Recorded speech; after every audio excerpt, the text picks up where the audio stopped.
ஒரு கிராமத்தில் கொல்லன் ஒருவன் இரும்பு பொருட்களை செய்து அதை விற்று வாழ்க்கையை நடத்தி வந்தான். அவனுக்கு அன்பும் அழகும் நிறைந்த மனைவி இருந்தாள். மகிழ்ச்சியாக சென்று கொண்டிருந்த அவரது வாழ்க்கையில் சோதனை காலம் வந்தது. கொல்லன் பட்டறை தொழில் நலிவடைந்தது. இதனால் வருமானம் குறைந்து அன்றாட உணவுக்கே வறுமை என்ற நிலை வந்துவிட்டது.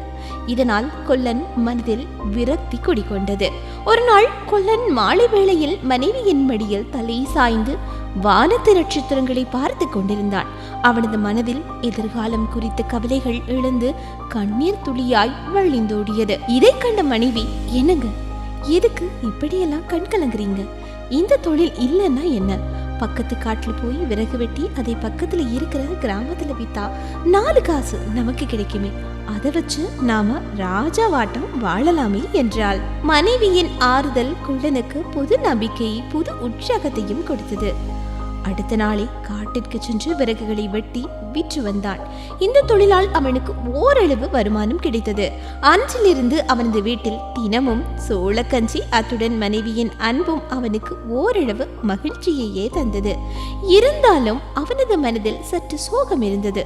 ஒரு நாள் மனைவி அவனிடம், என்னங்க, இன்னும் உங்க மனசுல ஏதோ சோகம் இருக்கிற மாதிரி தெரியுதே என்று கேட்டாள். அதற்கு கொல்லன், பட்டறை தொழில் நல்லா இருந்த காலத்துல நம்ம வீட்டுல தினமும் நெல்லுச்சோறும் கறியும் கொழும்புமாய் இருக்கும். ஆனா இப்போ இப்படி வயிற்று கட்டி வாழுறோமே, அதுக்குதான் மனசுக்கு என்னவோ போல இருக்கு என்று கூறி கண் கலங்கினான். அதற்கு மனைவி, ஏங்க, நீங்க எதுக்கு கண் கலங்குறீங்க? கவலைப்படாதீங்க, என்னோட நகையை வித்தா கொஞ்சம் பணம் கிடைக்கும். அத மூலதனமா போட்டு நம்ம ஒரு விறகு கடையை வைக்கலாம். கடை வச்சுட்டா எந்த நேரமும் ஜனங்க விறகு வாங்க வருவாங்க, நமக்கு நல்லபடியா வருமானம் கிடைக்கும் என்றாள். இதை கேட்டுக்கொள்ளன் மீண்டும் புத்துணர்ச்சி பெற்றான். விறகு வெட்டியாக இருந்தவன் விறகு கடை முதலாளி ஆனான். இதனால் வருமானம் பெருகியது. அன்றிலிருந்து அவனது வீட்டில் தினமும் கறி சோறுதான். மீண்டும் அவனது வாழ்க்கையில் சோதனை ஆரம்பித்தது. திடீரென்று ஒரு நாள் அவனது விறகு கிடையில் தீப்பிடித்தது. அத்தனை மூலதனமும் கறிக்கட்டையாகி விட்டது. இதை கண்டு விறகு கடை முதலாளி கதறி அழுதான். நண்பர்கள் பலரும் வந்து அவனுக்கு ஆறுதல் கூறினார்கள்.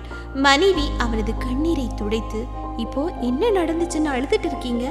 விறகு எரிஞ்சா வீணாவா போயிருக்கு, கரியாத்தானே ஆகியிருக்கு. நம்ம நாளையிலிருந்து கறி வியாபாரம் பண்ணுவோம் என்றாள். இதை கேட்ட பின் அவனுக்கு தனது வாழ்க்கையில் மீண்டும் ஒளி தெரிய ஆரம்பித்தது.